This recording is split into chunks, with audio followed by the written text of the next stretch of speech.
Ya, saya tahunya itu, Bu. Nah, kalau ada pasien diabetes, jangan hanya periksa darah fungsi ginjal. Karena darah fungsi ginjal bisa aja normal, tetapi sebenarnya proses kerusakan ginjal itu sudah terjadi. Jadi yang diperiksa apa dong, Dok? Pada umumnya orang penderita diabetes itu kan bawaannya lapar ya. Nah, konsumsi makanan kalau yang sudah dikatakan positif itu diabetes, seperti apa pengaturan pola makannya? Apakah karena kalau lapar, bawaannya lapar, terus pengen makan, tapi banyak makanan yang tidak boleh dimakan gitu.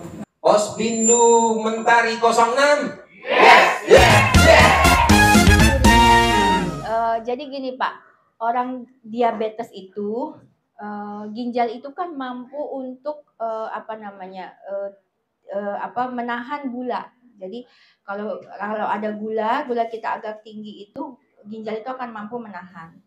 Tapi sampai pada batas ambang tertentu, ginjal itu nggak bisa nahan gula lagi. Jadi gulanya akan bocor. Jadi pada beberapa orang itu ada yang cerita, kalau saya pipis kok disemutin, karena kencingnya manis. Nah pada saat itu gulanya tinggi, karena tadi saya bilang pada keadaan normal, ginjal itu mampu menahan gula. Jadi nggak kelewat tuh gulanya. Tapi kalau udah lewat ambang batasnya si ginjal, untuk menahan si gula, kencingnya akan keluar, gulanya akan keluar bersama dengan kencing. Itu satu ya. Jadi pas pipis kok disemutin ya gitu. Ada kasusnya seperti itu. Nah, kemudian yang berikutnya lagi, kalau misalnya terjadi komplikasi. Ini sebenarnya mau saya bicarakan. Kalau terjadi komplikasi, misalnya ginjalnya bocor. Ginjal itu kan seperti saringan ya sebenarnya ya. Jadi dia berfungsi untuk menyaring kalau misalnya ada bahan-bahan yang masih dibutuhkan oleh tubuh kita nggak keluar. Jadi kayak saringan kayak saringan teh gitu loh Bu di rumah ya. Jadi kalau ada bahan-bahan yang masih diperlukan oleh badan kita nggak bakalan keluar tuh karena tersaring di situ. Nanti masuk lagi ke badan. Nah kalau dia diabetesnya lama, saringannya itu bisa koyak. Kalau saringannya koyak, protein bisa bocor. Nah, pada saat kencing, pasiennya bisa mengeluh kencingnya berbusa. Pada umumnya orang penderita diabetes itu kan bawaannya lapar ya.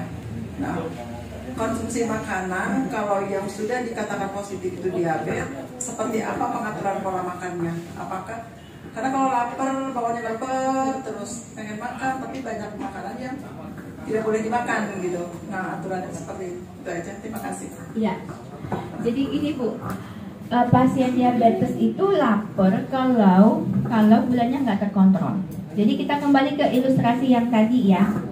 Memang awal tuh pasien itu mengeluhnya gini, kok saya haus terus sih Dok, saya lapar terus gitu. Tapi kalau kita ngomong keturunan tuh ya, bapaknya sakit, mamanya sakit, anaknya pasti sakit, gitu ya. Benar nggak? Kalau keturunan tuh kira-kira kan gitu, diturunkan secara genetik gitu. Kalau diabetes tipe 2 nggak selalu. Memang ada penelitiannya, bisa aja tuh misalnya bapaknya sakit, anaknya sakit, bapaknya sakit, mamanya sakit, anaknya belum tentu. Mungkin ada nih di dalam badannya ke bawah gitu ya, dia bisa cenderung untuk diabetes. Tapi belum tentu kalau dia gaya hidupnya baik gitu ya, nggak makan gula, olahraga, berat badannya dijaga, tekanan darahnya dijaga, belum tentu anaknya belum tentu sakit. Faktor keturunan dibilangnya ada. Kalau orang tua kita itu diabetes, kita harus lebih aware. Tapi apakah pasti? Tidak. Gitu. Jadi apabila diabetes tapi tidak faktor keturunan, karena mungkin pola hidup gitu ya.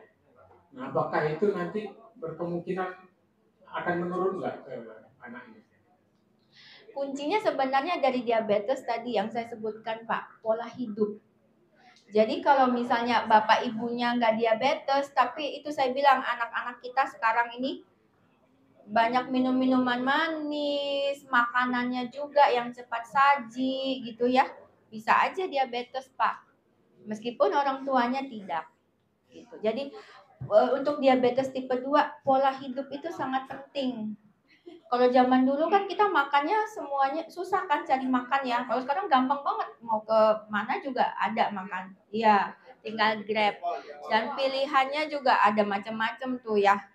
Nah, kalau zaman dulu kan lebih susah gitu kita cari makan. Terus zaman dulu jalan masih banyak. Zaman sekarang apa-apa kemana-mana ke situ aja naik motor. Nah, itu faktor-faktor yang membuat lebih gampang untuk orang kena diabetes. Makanya tadi saya bilang 20 tahun yang lalu waktu saya baru pertama kali jadi dokter, yang kena diabetes itu remaja, Pak.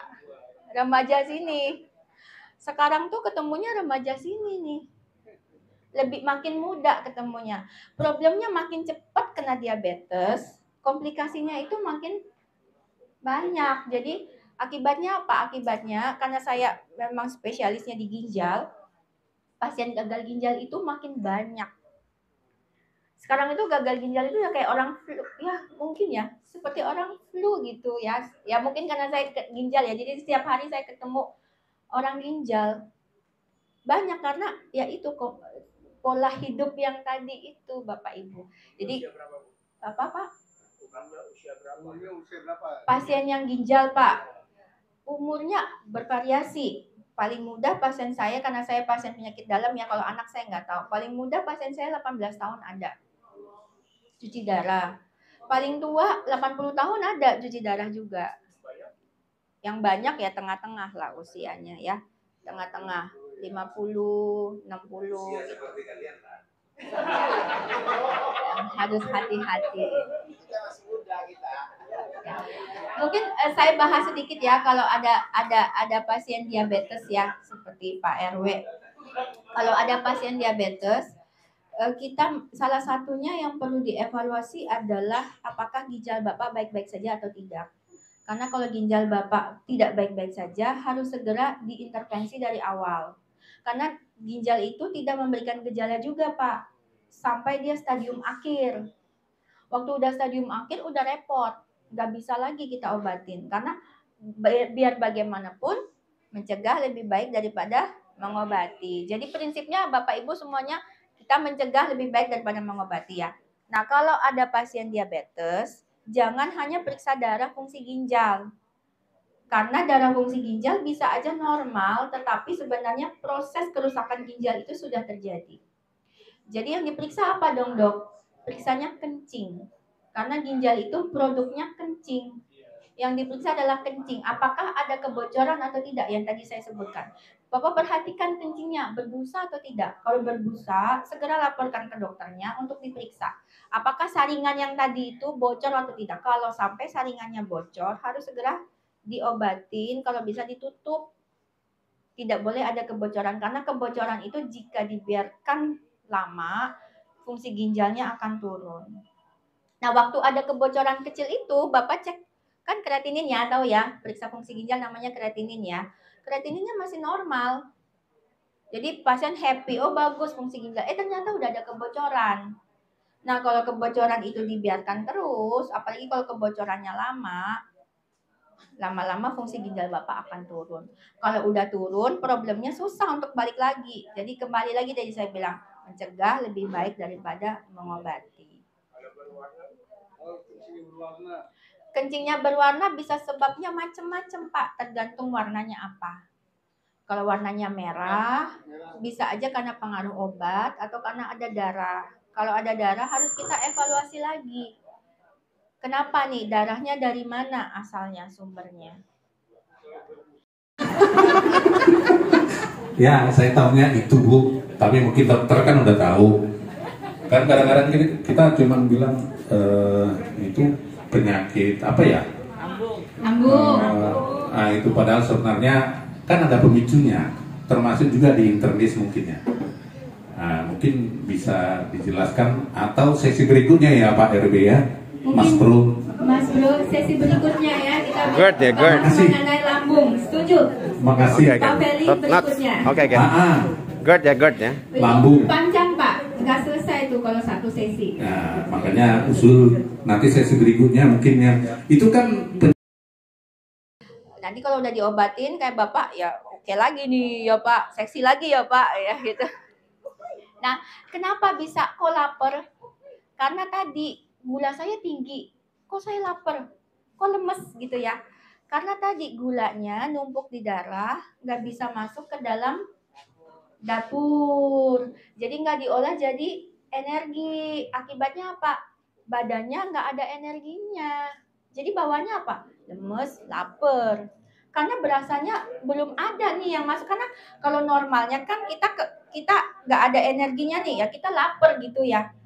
Kan logikanya aja kita lapar. Maksudnya kalau kita nggak ada energinya kan kita lapar supaya kita makan supaya energinya ada, supaya kita bisa bergerak lagi gitu kan. Nah, kalau orang diabetes kan tadi problemnya itu nggak bisa dimasak energinya gitu.